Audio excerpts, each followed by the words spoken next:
Greetings, my fellow lovers, sovereign thinkers. This is LP's podcast. My name is Craig, transmitting from the beautiful, swampy Mansion, South Florida. And today's date is Tuesday, December 4th, 2018. So let us begin.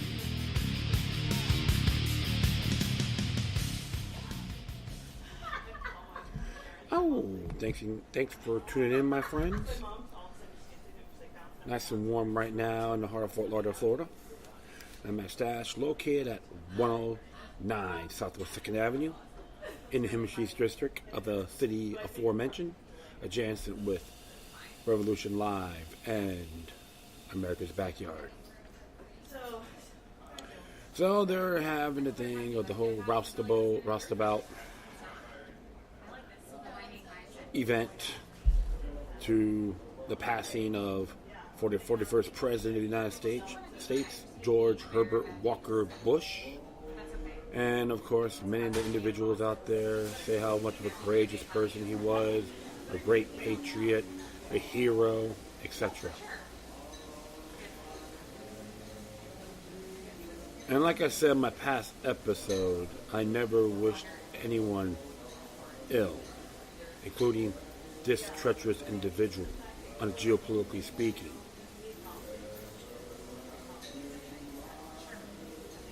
So, what really gets me is when you have folks with tyrannical attributes, and we have to pay homage to them, is unacceptable in my realm. Yes, I do send my condolences to the members of that family and their grandchildren as well. But if you study the person's rhetoric and his past practice, and study the supreme law of the land, his contributions were 100% unconstitutional, or overall, to be fair.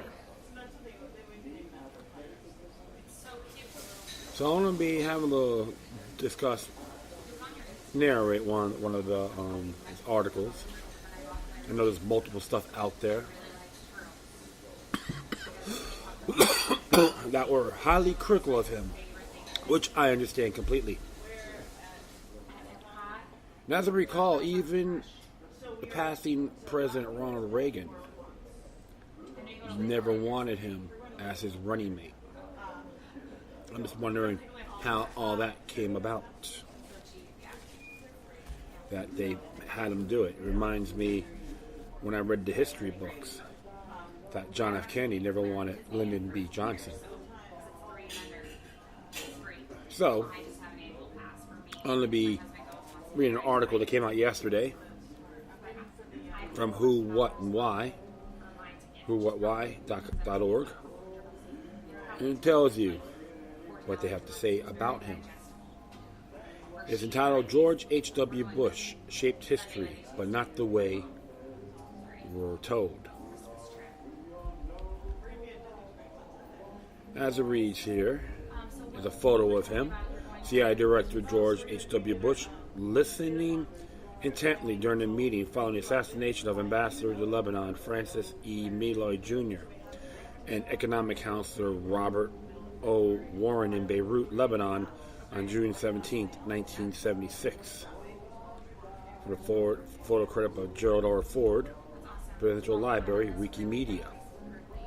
In the coming days, the media will be filled with reminiscences and reviews of former President George H.W. Bush's storied life and political career, but won't report, and few actually know, the backstory of Bush's role in building an interlocking family, business, and intelligence network that charted the nation's course for decades. That work was secret and predated his known and very well brief intelligence career by decades. Bush, who died November 30th at the age of 94, is being remembered with nostalgic and emblematic of his most supposedly more civil and genteel era, when U.S. leaders put country first. But George H.W. Bush and his associates had profound effect in shaping a power equation, and mostly in ways they sought to obscure that protected and advanced their interests. With the waves of Bush tributes and retrospectives ahead, we think it is a good time to offer a more complete picture. To provide readers with that missing historical background, we present a revealing excerpt from Who, What, Why founder and editor-in-chief Russ Baker's book, Family of Secrets, The Bush Dynasty, America's Invisible Government, and the Hidden History of the Last 50 Years. Just to let you folks know, if I'm correct, he wrote this article as well. Yes, he did. And forgive me on that. Poppy's Secret. When Joseph McBride came upon a document about George H.W. Bush's double life, he was not looking for it. It was 1985, and McBride, a former daily variety writer, was in the library of California State University, San Bernardino, researching a book the movie director Frank Capra. Like many good reporters, McBride took off in a slight, if time-consuming tangent, spending day after day poring over reels of microfilm documents related to the FBI and the JFK assassination. McBride had been a volunteer on Kennedy's campaign, and since 1963 had been intrigued by an unanswered question surrounding the most singular of American tragedies. A particular memo caught his eye, and he learned in for a closer look. Practically jumping off the screen was a memorandum from FBI Director J. Edgar Hoover, dated November 29, 1963. Under the subject heading, President's Assassination of John F. Kennedy, Hoover reported that on the day after JFK's murders, the Bureau had provided two individuals with briefings. One was Captain William Edwards of the Defense Intelligence Agency, the other Mr. George Bush of the Central Intelligence Agency. And here's a memo. To Director, Bureau of Intelligence and Research, Department of State. We have been advised that the Department of State feels some misguided anti-Castro group might capitalize on the present situation and undertake an unauthorized raid against Cuba, believing that the assassination of President John F. Kennedy might herald a change in U.S. policy. Our sources know of no such plans. The substance of the foregoing information was orally furnished to Mr. George Bush of the Central Intelligence Agency and Captain William Edwards of Defense Intelligence Agency. Bride shook his head. George H.W. Bush in the CIA in 1963, dealing with Cubans and the JFK assassination. Could this be the same man who was now Vice President of the United States? Even when Bush was named CIA Director in 1976, amid much agency bashing, his primary assets had been the fact that he was not part of the agency during the coups, attempted coups, and murder plots in Iran, Cuba, Chile, and other hotspots about which embarrassing information was being disclosed every day in Senate hearings. For CIA Director Bush, there had been much damage to control. The decade from 1963 to 1973 had seen one confidence-shaking crisis after another. There was the Kennedy assassination and the dubious accounting of it by the Warren Commission. Then came the revelations of how the CIA had used private foundations to channel funds to organizations inside the United States, such as the National Student Association. Then came Watergate, with this penumbra of CIA operatives such as E. Howard Hunt and their shadowy misdoings. Americans were getting the sense of kind of sanctioned underground organization operating outside the law and yet protected by it. Then President Gerald Ford, who had ascended to office when Richard Nixon resigned, fired William Colby, the director of the CIA, who was perceived by hardliners as too accommodating to congressional investigators and would-be intelligence informer. Now Ford has named George H.W. Bush to take over the CIA, but Bush seemed wholly unqualified for such a position, especially at a time when the agency was under maximum scrutiny. He had been UN ambassador, Republican National Committee chairman, and the U.S. envoy to Beijing, where both Nixon and Henry Kissinger had regarded him as the lightweight and worked around him. What experience did he have in the world of intelligence and spying? How would he restore public confidence in the tarnished in a tarnished spy agency. No one seemed to know, or did Gerald Ford realize something most others didn't. Bush served as at the CIA for 1 year from early 1976 to early 1977. He worked quietly to reverse the Watergate-era reforms of CIA practices, moving as many operations as possible offshore and beyond accountability. Although a short stint, it nevertheless created an image problem in 1980 when Bush ran unsuccessfully for the Republican presidential nomination against former California Governor Ronald Reagan. Some critics warned of the dangers present in elevating someone who had led the CIA with its legacy of dark secrets and covert plots, blackmail, and murder to preside over the United States government. Very interesting indeed, right, folks? Absolutely. Sometimes some of these areas you gotta really look at the bigger picture. Now I remember that time when he ran for president in 1980 and the primaries, it was horrendous for him. And that time, Ronald Reagan, if I was correct, was talking about him being involved in the Trilateral Commission, the Council of Foreign Relations, etc. And of course, George Herbert Walker Bush he just laughed it off, made it dramatic, and all that good stuff. Then he made him, and he nominated Reagan nominated Bush as his running mate. Very intriguing. That's a question. Was it consensual or conscripted? Or other words, heavy persuasion within the party? I will continue on here. Must be another George Bush. In 1985, when McBride found the FBI memo apparently relating to Bush's past, the reporter did not immediately follow up this curious lead. Bush was now recently re-elected vice president, a famously powerless position. What's funny about that, because actually he's about the vice president of the United States.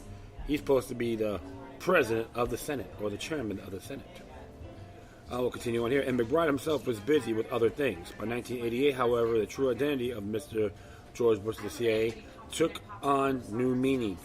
As George H.W. Bush prepared to assume his role as Reagan's heir to the presidency, Joe McBride decided to make a leap from entertainment reportage to politics. He picked up the phone and called the White House.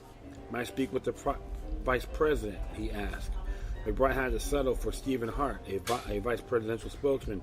Hart denied that his boss had been the man mentioned in the memo, quoting Bush directly, "I was in Houston, Texas, at the same time and involved in an independent oil drilling business, and I was running for the Senate in late 1963.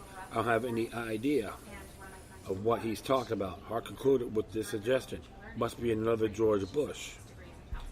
McBride found the response troubling, but a detail for ritual non-denial. It almost felt like a cover story that Bush was a bit too eager to try out. He returned to Hart with more questions for Bush. "Do you do any work with or for the CIA prior to the time you became its director? If so, what was the nature of your relationship with the agency and how long did it last? Did you receive a briefing by a member of the FBI on anti-Castro Cuban activities in the aftermath of the assassination of President Kennedy?" Within a half an hour, Hart called him back. The spokesman now declared that thought he had not spoken with Bush. He would nevertheless answer the questions himself. Hart said that he answered to the first question was no, and therefore the other two were moot. Undeterred, McBride called the CIA. A spokesman for the agency, Bill Devine, responded, "This is the first time I've ever heard this. I'll see what I can find out and call you back." The following day, the PR man was tersely formal applique. "I can neither confirm nor deny." It was the standard response the agency gave when it dealt with the sources and methods. The agency revealed whether there had been another George Bush in the CIA. Devine replied, 20 years ago. That's the question. "I doubt that very much. In any event, we have a standard policy of not confirming that anyone is involved in the CIA. Apparently, George William Bush but it appears the standard policy was made to be broken. McBride's revelations appeared in the July 16, 1988 issue of the liberal magazine The Nation under the headline "The Man Who Wasn't There," George Bush, CIA operative. Shortly after, CIA spokeswoman Sharon Basso told the Associated Press that the CIA believed that the record should be clarified. She said in the FBI document apparently referred to a George William Bush, who had worked in 1963 on a night shift in Langley, Virginia headquarters, and that would have been the appropriate place to receive such an FBI report. George William Bush, she said, had left the CIA in 1964 to join the Defense Intelligence Agency. Certainly the article caused George H.W. Bush no major headaches. By the following month, he was triumphantly accepted the GOP's presidential nomination as its New Orleans convention, unencumbered by tough decisions about his past. Interesting there, right? CIA can't find other George Bush. Meanwhile, the CIA Bassos told reporters that the agency had been unable to locate the other George Bush. The assertion was reported by several news outlets with no comment about the irony of the vaunted intelligence agency, with a staff of thousands and a budget of billions, being unable to locate former employees within American borders. Perhaps what the CIA really needed was someone like Joseph McBride. Although not an investigative journalist, McBride had no trouble finding George William Bush. Not only was the man findable, he was still on the government payroll. By 1988, this George Bush was working as a claims representative for the Social Security Administration. Explained to McBride that he had worked only briefly at the CIA as a GS-5 probationary civil servant, analyzing documents and photos during the night shift. Moreover, he said he had never received interagency briefings.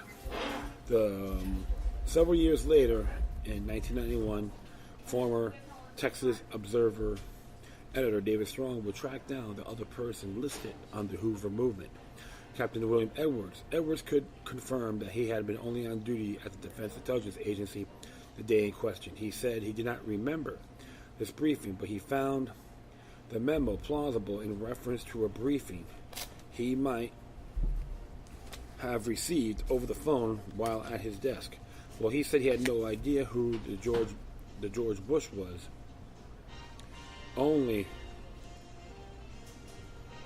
Sorry about that.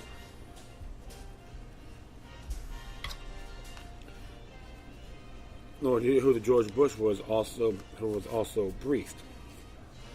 Edwards' rank and experience was certainly above that night of the clerk George William Bush.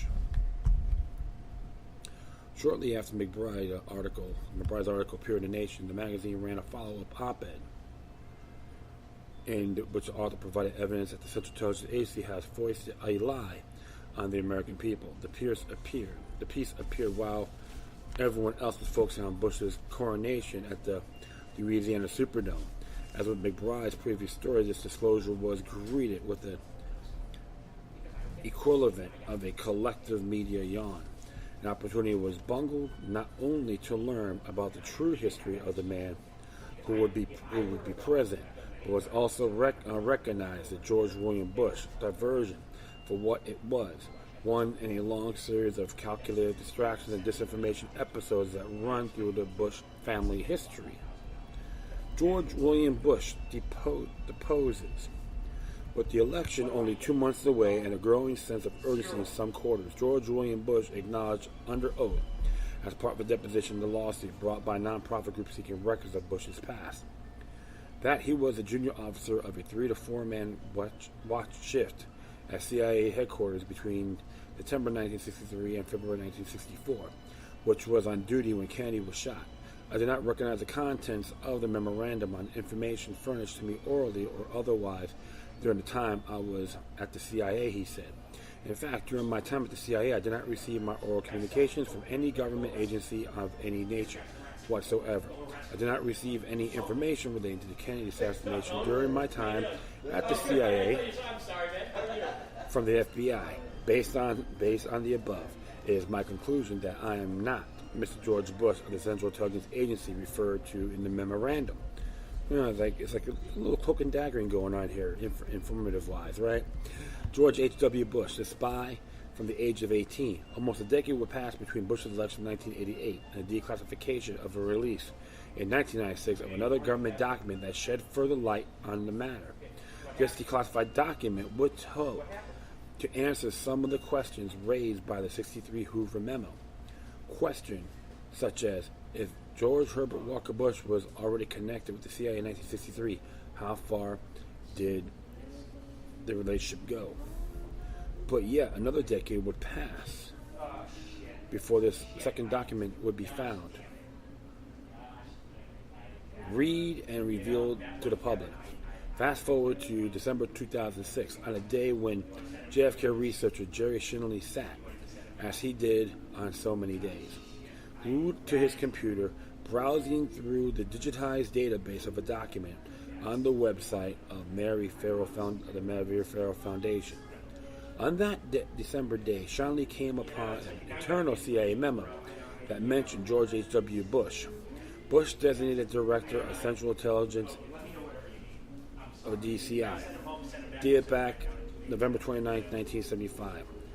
It reported, in a typically spare term, revelation that a man who was about to become the head of the CIA actually had prior ties to the agency, and the connection discussed here, unlike that unearthed by McBride, were not back to 1963 but to 1953.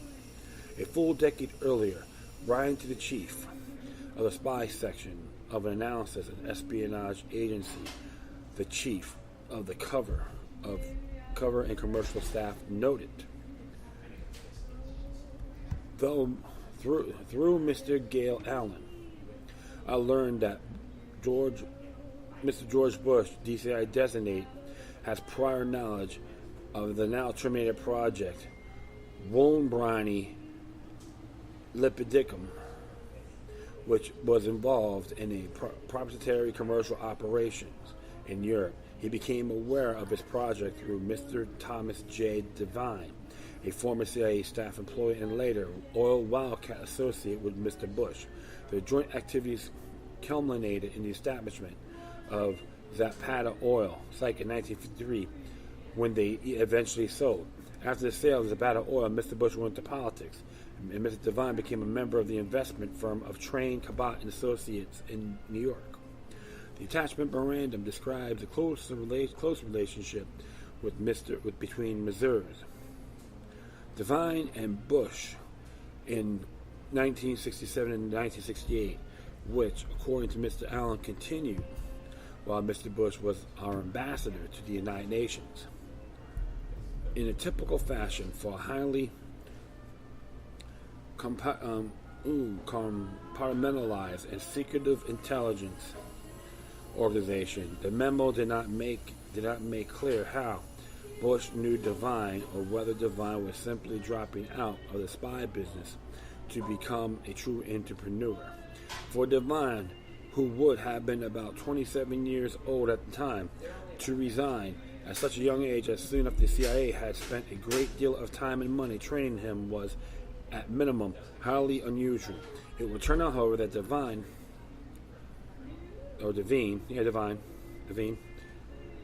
had a special relationship allowing him to come and go from the agency, enabling him to have to do other things without really leaving its employ.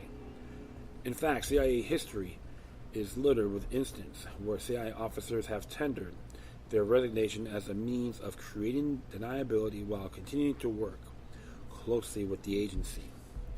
So he's like a freelancer, you can say, right? Devine roles in CIA and setting up Zapata would remain hidden for more than a decade, until 1965. At that point, as Bush was extricating himself from business to devote his energies pursuing a congressional seat, Devine's name suddenly surfaced as a member of the board of Bush's spin-off company, Zapata Offshore, almost as if it was his function to keep the operation running, to be sure he and Bush remained joined at the hip. Devine, like the senior George Bush, is now in his 80s. still active in business in New York. When I reached him in the winter of 2007, I told him about recently uncovered CIA memos that related both his agency connections and his long ties to Bush. He uttered a dry chuckle and continued cautiously. "Tell me who you are working with in the family," he asked. When I informed him I was working on the book about the Bushes, I explained that the book was not exactly an authorized biography, and therefore I was not working with someone in the family. Moreover, I know that the Bushes were not known for their responsiveness to journalistic inquiries. The family policy has been as long as George Bush has been in office. They don't talk to media, Devine replied. But he agreed to contact the Bush family seeking clearance. Well, the answer is, I will inquire. I have your telephone number and I'll call you back when I've inquired. Surprisingly enough, he did call again 2 weeks later, having checked in with his old friend in Houston. He explained that he had been told by former President George H.W. Bush not to cooperate. When I spoke to him several months later, he would not talk about anything, though he did complain that, thanks to an article I have written about him for the Real News Project, he was now listed in Wikipedia, and that he did offer a few words. Thomas Devine, I just broke one of the first rules in this game. Russ Breaker said, and what is that? Thomas Devine, do not complain. In fact, Devine had a little to complain about. At the time, although I was aware that he seemed to be confirming that he himself had been in the game. I did not understand the full extent of his activities in conjunction with Bush, nor did I understand the highlight and significance of their relationship during the tumultuous event of 1963 to be discussed in subsequent chapters. No business like the spy business. More, there was an Office of Strategic Services. In July 1942, October 1945, or Central Intelligence Agency founded in 1947. Corporations and attorneys who represented international businesses often employed associates in their firm as private agents to gather data on competitors and business opportunities abroad.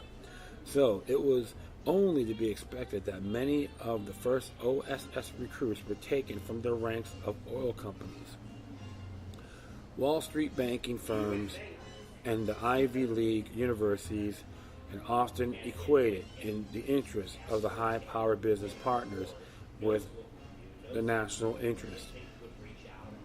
Such relationships like the one between George H.W. Bush and Thomas Devine thus made perfect sense to the CIA.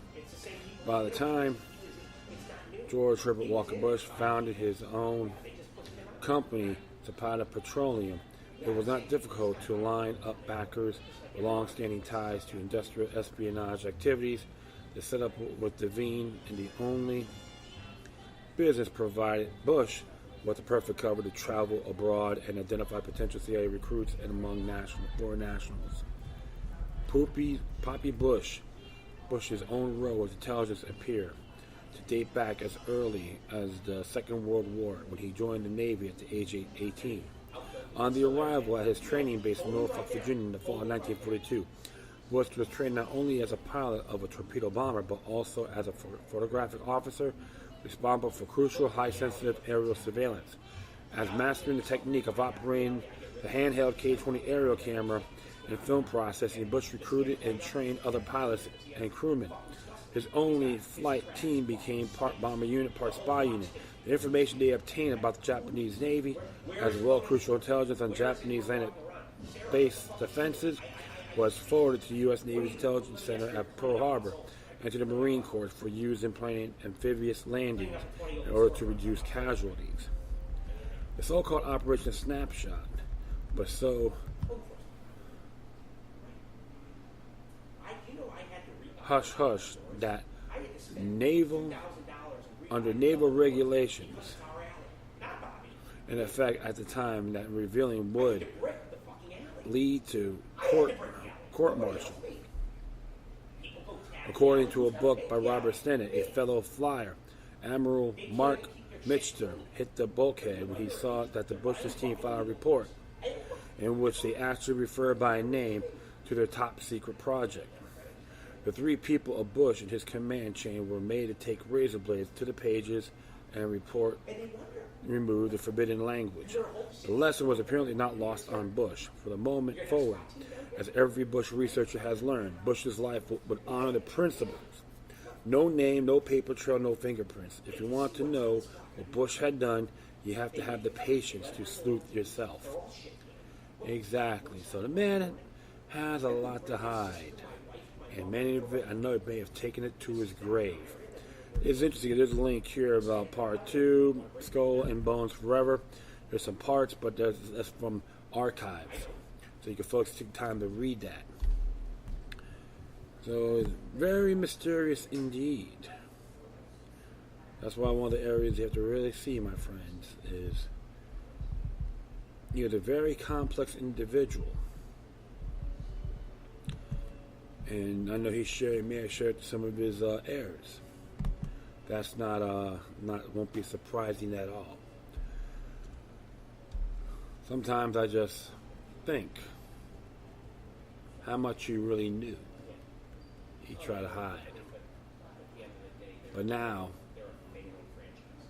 a lot of us may not know from him, but it is coming out and what's really going on in the world. Well, George Herbert Walker Bush was one of those agents to the globalists. And you know what? Never fond of him. I get a little bit discouraged when people try to praise him. When it comes to tyranny, I'm very critical. Like I said in the past, I don't hate the individual, but I hate what they stand for. Big difference. You can condemn the actions, and that's okay. But now, the question is, all his little minions, what are they going to be doing now? Something to think about. Well, I'm going to just be talking about that, and that's it. I thank everyone for listening. Plus, feel free to download and share us on social media networks. If you have any questions, comments, if you said something that's interesting you may want to check out, whatever you do, please send your correspondence with decorum. I will post all my social media sites. You contact me, including email addresses, all right? Oh, yeah. Once again, thank you for your time. Plus, always remember that the demoniac resistance, healthy for the soul, can liberate humanity. Until next time, take care of yourselves. Keep on spreading love. And may your guardian spirits be with you. Yeah, let's do a little